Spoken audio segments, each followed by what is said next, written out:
Good morning guys. आज हम लोग पढ़ने वाले हैं 7 सितंबर के करंट अफेयर। इससे रिलेटेड जो भी क्वेश्चन हैं उनको डिटेल्स के साथ क्विज और पीडीएफ के साथ आज हम इस क्लास की शुरुआत करेंगे। लेकिन इस क्वेश्चन को शुरू करने से पहले हम लोग कल के क्वेश्चन का रिवीजन करेंगे। तो आइए देखते हैं हमारा पहला क्वेश्चन क्या है। पहला क्वेश्चन हमारा कि किस देश ने यूएई तक पहुंचने के लिए सभी देशों से उड़ानों को अपने आसमान को पार करने की अनुमति दिया है। तो सऊदी अरब ने ये किया है। अगला क्वेश्चन है हमारा, हिचमे मेचीची को किस देश में नए प्रधानमंत्री के रूप में नामित किया गया है। तो ट्यूनेशिया में इनको नियुक्त किया गया है। अगला है हमारा कि वाटर हीरोज शेयर और स्टोरीज प्रतियोगिता शुरू किया गया है किस मंत्रालय के द्वारा। तो जल शक्ति मंत्रालय के द्वारा इसे शुरू किया गया है। फिर हमारा स्कीम से क्वेश्चन है कि वन नेशन वन कार्ड, यहाँ पे वन राशन कार्ड जो स्कीम है इसमें हाल ही में कौन से दो नए यहाँ पे राज्य या फिर केंद्र शासित प्रदेश सम्मिलित हुई हैं। तो लद्दाख और लक्षद्वीप ये दो सम्मिलित हुए हैं इसमें। और इसके बाद जो टोटल संख्या हो गई वो कितनी हो गई है, 26 राज्य और केंद्र शासित प्रदेश इस स्कीम में सम्मिलित हो चुके हैं। अगला क्वेश्चन है हमारा कि संयुक्त राष्ट्र द्वारा कब तक सभी बच्चों और युवाओं को इंटरनेट से जोड़ा जाएगा। तो 2030 तक। ठीक। अगला है हमारा कि कैलाश मानसरोवर के पास सतह से हवा में मार करने वाली मिसाइल स्थापित की गई है। तो ये किसने किया है, तो चीन ने किया है।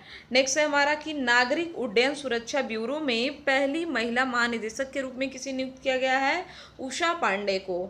अगला हमारा कि वैश्विक नवाचार सूचकांक में भारत किस स्थान पे है। तो भारत 48 रैंक पे है। ठीक। अगला क्वेश्चन हमारा कि अंगारा अप्पा जी और गोविंद पटनायक नाम के दो भारतीय नागरिक को आतंकवादी घोषित किए जाने वाले पाकिस्तान की मांग को किस समिति ने रद्द किया है। तो संयुक्त राष्ट्र सुरक्षा परिषद ने इसको रद्द कर दिया है।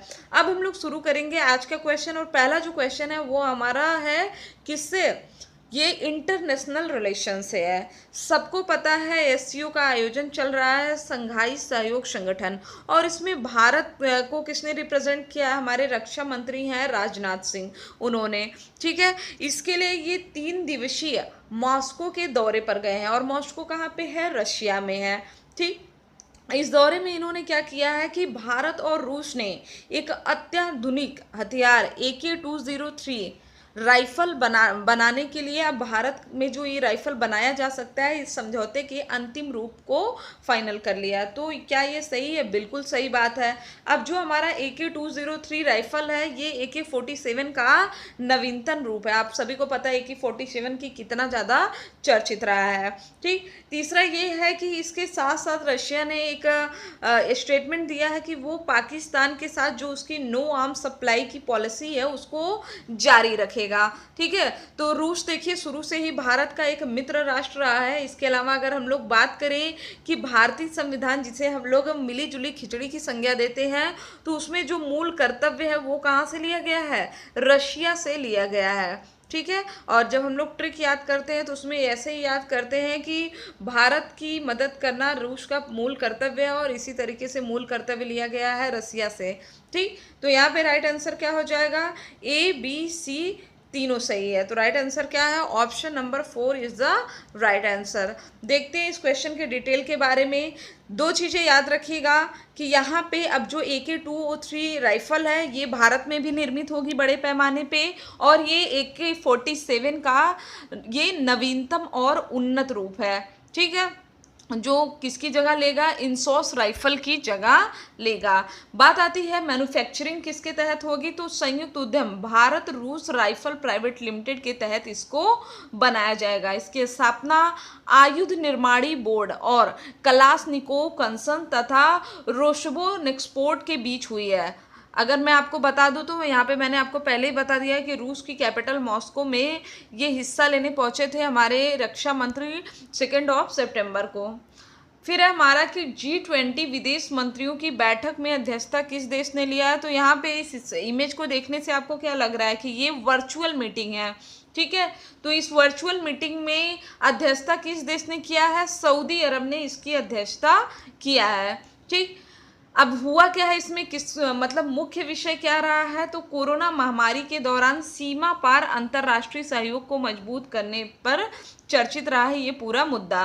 और यहाँ पे भारत को रिप्रेजेंट किया हमारे विदेश मंत्री जयशंकर जी ने। तो इन्होंने 3 बिंदुओं पर ध्यान रखते हुए कहा है कि लोगों की समन्वित सीमा पार आवाजाही पर G20 के स्वैच्छिक विकास का प्रस्ताव इन्होंने रखा है। ठीक है, और इसके साथ साथ भारतीय विदेश मंत्री ने विश्व के सभी देशों से विदेशी छात्रों के हितों की रक्षा सुनिश्चित करने और विदेशों में फंसे हुए समुद्री नाविकों को उनके देश तक पहुंचाने की सुविधा उपलब्ध कराने का आग्रह किया। तो कोई भी समिट होता है तो उसमें ग्लोबल जो ऐसा मुद्दा हो जिससे कि लोगों का हित जुड़ा हो या अर्थव्यवस्था का हित जुड़ा हो या राष्ट्र का हित जुड़ा हो, इन मुद्दों पर चर्चा की जाती है। तो यही है हमारा G20 समूह। अगर हम लोग एक शब्द में कहें तो G20 समूह उन्नत और उभरती हुई अर्थव्यवस्था वाले 20 देशों का एक समूह है, जिसकी स्थापना हुई थी 1997 में पूर्वी एशियाई वित्तीय संकट के बाद। 1999 में यूरोपीय संघ और विश्व की 19 अन्य प्रमुख अर्थव्यवस्थाओं के केंद्रीय बैंक गवर्नर तथा वित्त मंत्रियों के एक फोरम के रूप में की गई थी। अब G20 है तो ऑब्वियस सी बात है ग्रुप ऑफ 20 कंट्रीज होगा। कौन कौन सी कंट्री है इसमें, अर्जेंटीना, ऑस्ट्रेलिया, ब्राजील, कनाडा, चीन, यूरोपीय संघ, France, Germany, Bharat, Indonesia, Italy, Japan, Mexico, रूस, सऊदी अरब, दक्षिण अफ्रीका, दक्षिण कोरिया, टर्की, ब्रिटेन और संयुक्त राज्य अमेरिका सम्मिलित है। ठीक, G20 की जितनी भी समिट होगी बिटवीन 1 दिसंबर 2019 टू 30 नवंबर 2020, तो इसकी अध्यक्षता कौन करेगा, उसकी अध्यक्षता सऊदी अरब करेगा। ठीक है, इसीलिए आप देख रहे होंगे कि जो भी अब तक के G20 लास्ट 1 ईयर में जो भी जितनी भी समिट हुई है उसकी अध्यक्षता किसने किया है, सऊदी अरब ने किया है। चलिए नेक्स्ट है हमारा कि हाल ही में चर्चित प्रसिद्ध मरुस्थल दस्ते लुट ये किस स्थान पे स्थित है, तो दस्ते लुट स्थित है हमारा ईरान में। ठीक है, कहाँ पे स्थित है, ईरान में स्थित है दस्ते लुट। क्यों पढ़ रहे हैं, है तो ये करंट, तो करंट में हम स्टैटिक का क्वेश्चन क्यों पढ़ रहे हैं, क्योंकि अभी यहाँ पे मीठे पानी के क्रस्टेशिया की एक नई प्रजाति की खोज की गई है और इसके पहले ही क्रस्टेशिया की 4 प्रजातियां पाई जा चुकी हैं।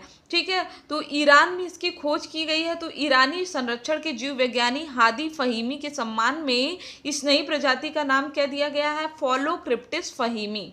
ठीक है, जिनके वर्ष 2018 में एक हवाई जहाज दुर्घटना में मृत्यु हो जाती है। अब तो हम लोग दस्ते लुट की भी बात कर लेते हैं क्योंकि इम्पोर्टेंट मरुस्थल है। तो ये दुनिया का 25वां सबसे बड़ा और ईरान का दूसरा सबसे बड़ा रेगिस्तान है। आप लोग के लिए क्वेश्चन है कि ईरान का सबसे बड़ा मरुस्थल या रेगिस्तान कौन है सा है। ठीक है, ये आपको बताना है। इसके अलावा मैं आपको बता दूं, ये सब देखिए ये सब मैपिंग से याद करने वाले हैं। तो नितिन सर ने ज्योग्राफी मैपिंग से पूरा पढ़ाया है, जहाँ पे भी मैप के थ्रू आपको याद रखना, आप प्लेलिस्ट सर्च करके वहाँ से ईजिली पढ़ सकते हैं। ठीक है, तो इसका नाम क्या है, दस्ते लुट, जिसे दस्ते काविर या फिर काविरे नमक के नाम से या फिर ग्रेट सॉल्ट डेजर्ट के रूप में भी जाना जाता है। ठीक है, याद रखिएगा। 17 जुलाई 2016 को यूनेस्को की विश्व विरासत स्थल की सूची में इसको शामिल किया गया है। ठीक, चलिए नेक्स्ट क्वेश्चन की बात करते हैं। हाल ही में 14 सितंबर से शुरू होने वाले मानसून सत्र में किन प्रावधानों पर प्रतिबंध लगाया गया है। ठीक है, तो यहाँ पे देखिए 3 प्रकार के सत्र होते हैं संसद में। बजट सत्र होता है, मानसून होता है, उसके बाद शीतकालीन सत्र होता है, जिसमें मैंने आपको बताया था कि अब मानसून सत्र अभी कुछ दिन पहले ही हम लोगों ने पढ़ा था कि मानसून सत्र जो होगा ये 14 सितंबर को शुरू होगा और 1 अक्टूबर में चलेगा ये। ठीक है, तो 15-16 दिन ये चलने वाला है हमारा मानसून सत्र। अब इसमें 2 काल होते हैं, एक प्रश्न काल होता है, एक शून्य काल होता है। इन दोनों पर प्रतिबंध लगा दिया गया है कि ये दोनों नहीं चलेंगे। ठीक है, तो इस पे और इसके साथ साथ जो विपक्षी सांसद थे इन्होंने कहा कि इसकी आलोचना की और कहा कि इससे वे सरकार से प्रश्न करने का अधिकार खो देंगे। बहुत बड़ी बात कह दिया है। आप में से बहुत लोग जो पॉलिटी पढ़े होंगे या फिर अगर हमारी राज्य व्यवस्था की सीरीज जाके वो देखेंगे तो उसमें इन सब टॉपिक के बारे में, एक एक मुद्दे पर पूरा चर्चा किया गया है, पूरा कॉन्सेप्ट क्लियर करने के लिए। ठीक है, तो फिलहाल ये हमारा करंट का क्वेश्चन है, तो थोड़ा बहुत तब भी हमें जानना चाहिए। ठीक, तो प्रश्नकाल होता क्या है कि संसदीय कार्यवाही का पहला 1 आवर जो होता है ये प्रश्नकाल के लिए निर्धारित होता है। इस अवधि के दौरान संसद सदस्यों द्वारा मंत्रियों से प्रश्न पूछे जाते हैं और इन जनरल मंत्री क्या करते हैं, इस क्वेश्चन का उत्तर देते हैं। ये भी 2-3 श्रेणी के, मतलब प्रश्नकाल अगर हमने आपको दे दिया तो जैसे होता है ना, टोटल क्वेश्चन एग्जाम में आते हैं तो अलग अलग टाइप के क्वेश्चन होते हैं। ठीक, मल्टीपल चॉइस क्वेश्चन है, डिटेल क्वेश्चन हो गया, मिलान करना है। ठीक है, तो उसी तरह संसद में भी प्रश्नकाल में कई तरह के क्वेश्चन होते हैं। तारांकित प्रश्न, अतारांकित प्रश्न, अल्प सूचना प्रश्न।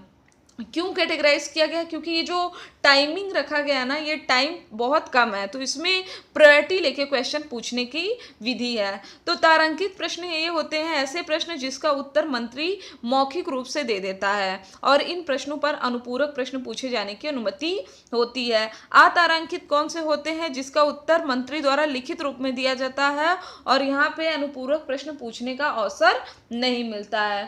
ठीक है, तीसरा है हमारा अल्प सूचना। तो इस प्रकार के प्रश्नों को कम से कम 10 दिन से पहले नोटिस देकर पूछा जाता है और इसका उत्तर जो है वो मंत्री को मौखिक रूप से देना पड़ता है। ठीक, तो ये तो जान लिया आपने प्रश्नकाल के बारे में। अब हम लोग जानेंगे शून्यकाल के बारे में। ठीक है, तो शून्यकाल जो है एक संसदीय कार्य प्रणाली है इसका एक अनौपचारिक साधन है। संसद सदस्य बिना किसी पूर्व सूचना के शून्यकाल में किसी भी मुद्दे को उठा सकते हैं और ये जो शून्यकाल होता है ये प्रश्नकाल के ठीक बाद आता है, बोले तो 12 से 1 के बीच में। ठीक है, संसदीय प्रक्रिया में यह नवाचार भारत की देन है जिसमें लोगों को अथॉरिटी दी जाती है कि आप अपने प्रश्न पूछ सकते हैं। ठीक, याद रखिएगा। चलिए नेक्स्ट क्वेश्चन की बात करते हैं। लेटेस्ट ड्रीम के लेखक कौन है? तो लेटेस्ट ड्रीम के लेखक हैं पोप फ्रांसिस। राइट आंसर क्या हो जाएगा? Option number 4 is the right answer. ठीक है, तो यहाँ पे इस बुक को ये दिसंबर 2020 में रिलीज करेंगे। इसमें पोप फ्रांसिस बताते हैं कि कैसे संकट किसी व्यक्ति को उसके जीवन में आने वाली समस्याओं से निपटने की कला सिखाता है। पोप फ्रांसिस और उनके जीवन के बारे में लिखने वाले लेखक ऑस्टिन इवरेक के बीच दुनिया भर में कोरोना वायरस प्रकोप के बाद हफ्तों में कई आदान प्रदान का एक परिणाम है। ठीक है, अगर हम लोग ऑस्टिन की बात करें तो ये एक रोमन कैथोलिक पत्रकार हैं, समीक्षक हैं और ब्रिटेन से बाहर आधारित लेखक हैं। इस पुस्तक को शिमन एंड सिस्टर द्वारा प्रकाशित किया जा रहा है। इसे अंग्रेजी और स्पेनिश संस्करणों के साथ जारी किया जाएगा। तो अभी ऐप का इमेज आ गया, तो जिन लोगों ने अभी तक ऐप को इंस्टॉल नहीं किया वो ऐप को इंस्टॉल कर लेंगे। रेटिंग और रिव्यू देना नहीं भूलेंगे। अगला है हमारा कि 5 सितंबर को कौन सा दिवस मनाया जाता है। तो मैक्सिमम लोगों को पता है कि शिक्षक दिवस, जबकि 5 सितंबर को 2 दिवस मनाया जाता है। एक है अंतरराष्ट्रीय चैरिटी दिवस। तो राइट आंसर क्या हो जाएगा? Option number 3 is the right answer. ठीक है, शिक्षक दिवस आप सभी को पता है कि भारत के पहले उपराष्ट्रपति तथा दूसरे राष्ट्रपति डॉक्टर सर्वपल्ली राधाकृष्णन की जयंती 5 सितंबर को होती है और उनका जन्म 5 सितंबर 1888 में हुआ था और उन्हीं को सम्मान देने के लिए शिक्षक दिवस की शुरुआत की गई थी। 1954 में इनको सर्वोच्च नागरिक पुरस्कार भारत रत्न से भी सम्मानित किया गया। इसके अलावा 1931 में इनको नाइटहुड, 1963 में British royal order of merit की मानद सदस्यता से सम्मानित किया गया। इनका नाम कई बार नोबेल अवार्ड के लिए भी गया है। ठीक है, शांति के पुरस्कार, नोबेल शांति पुरस्कार के लिए कई बार इनका नामांकन भी हुआ है। ठीक है, याद रखिएगा। अब दूसरा आता है हमारा अंतर्राष्ट्रीय चैरिटी दिवस। ठीक है, अगर हम लोग चैरिटी की बात करें तो इसमें आप बताइए भारत में कौन सबसे ज़्यादा चर्चित है? Mother Teresa. ठीक है, तो संयुक्त राष्ट्र द्वारा 5 सितंबर को वैश्विक स्तर पर अंतर्राष्ट्रीय चैरिटी दिवस मनाया जाता है। इस दिन जो भी स्वयंसेवी होते हैं, लोक हितैषी कार्यक्रमों के माध्यम से दूसरों की मदद करने के लिए दुनिया भर के लोगों, गैर सरकारी संगठनों और हितधारकों को संवेदनशील बनाने, जुटाने के लिए मनाया जाता है। संयुक्त राष्ट्र ने 5 सितंबर को कलकत्ता में हुए मदर टेरेसा के निधन की वर्षगांठ को चिन्हित करने के लिए अंतर्राष्ट्रीय चैरिटी दिवस की शुरुआत किया। ठीक, आपको पता होना चाहिए कि 1979 में शांति का नोबेल पुरस्कार दिया गया था मदर टेरेसा को। फिर हमारा कि किस देश की एक शीर्ष अदालत ने हिंदू विधवा महिलाओं को कृषि और गैर कृषि जमीन दोनों पर अधिकार देने की घोषणा किया है? तो बांग्लादेश ने यह घोषणा किया है। ठीक है, कि अब महिलाएं अपने दिवंगत पति की कृषि भूमि और गैर कृषि भूमि की हकदार है। ठीक, और अदालत के इस फैसले के साथ साफ है कि अब अपने पति की संपत्ति पर अधिकार का रास्ता साफ हो चुका है। ठीक है, याद रखिएगा। नेक्स्ट है हमारा कि सुप्रीम कोर्ट में अनिवार्य अंग्रेजी माध्यम के लिए किस राज्य के फैसले के खिलाफ आदेश पर रोक लगाने से इनकार कर दिया है?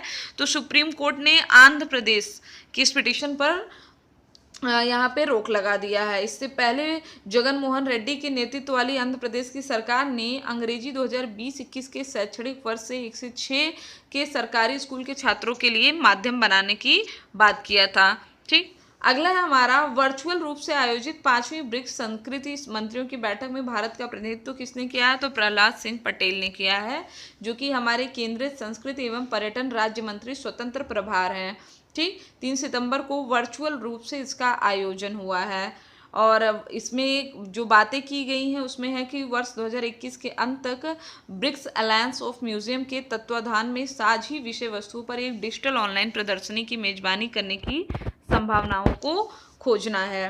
ठीक, ब्रिक्स अलायंस ऑफ लाइब्रेरीज के तत्वाधान में 2021 में भारत की ब्रिक्स प्रेसिडेंसी के दौरान ब्रिक्स कॉर्नर खोलना। यह कॉर्नर ब्रिक्स देशों के इतिहास एवं संस्कृति के बारे में सूचना देगा। अब ब्रिक्स यहाँ चर्चा में आया है, तो ब्रिक्स की स्थापना कब हुई है?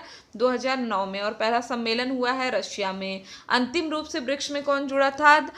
यहाँ पे साउथ अफ्रीका जुड़ा था। इससे पहले इसका नाम क्या था? ब्रिक। और ये जो शब्द था इसके प्रतिपादक कौन थे? तो रूस के हैं जिम ओ नील थे। ठीक, भारत में पहली बार ब्रिक्स का सम्मेलन कब हुआ? 29 मार्च 2012 होटल ताज नई दिल्ली में इसका सम्मेलन हुआ। अगला क्वेश्चन हमारा कि किस राष्ट्रीय उद्यान में 3000 हेक्टेयर से अधिक अतिरिक्त भूमि शामिल करने को मंजूरी मिला है? तो यहाँ पे काजीरंगा राष्ट्रीय उद्यान है, जो हो जाएगा हमारा राइट आंसर। यहाँ पे 3000 हेक्टेयर की अतिरिक्त भूमि शामिल किया जाएगा। यह बेहतर वन्यजीव संरक्षण और भविष्य में मानव तथा वन्यजीवों के बीच संघर्ष की स्थिति को कम करने की दिशा में एक महत्वपूर्ण कदम है। ठीक है, अतिरिक्त भूमि शामिल होने के साथ राष्ट्रीय उद्यान का कुल क्षेत्रफल बढ़कर 914 वर्ग किलोमीटर हो जाएगा। पता होना चाहिए कि काजीरंगा जो राष्ट्रीय उद्यान है ये कहाँ पे स्थित है? असम में स्थित है। और यहाँ पे 4 बड़ी प्रजातियां हैं। राइनो हो गया, हाथी, रॉयल बंगाल टाइगर और एशियाई जल भैंस। ठीक है, तो ये इन पे केंद्रित है। इनके संरक्षण के प्रयासों को काफ़ी ध्यान दिया जाता है। और इसके अलावा विश्व में लुप्त प्राय एक सींग वाले गैंडों का सबसे बड़ा निवास है। उद्यान में लगभग 2400 गैंडे और 121 बाघ हैं। तो ये थे हमारे आज के इम्पोर्टेंट क्वेश्चन। अगर आपको वीडियो अच्छा लगा तो चैनल को सब्सक्राइब करें, शेयर करें और लाइक करना ना भूलें। डेली अपडेट्स पाने के लिए बेल आइकन पर जरूर क्लिक करें। Thank you friends, thank you so much.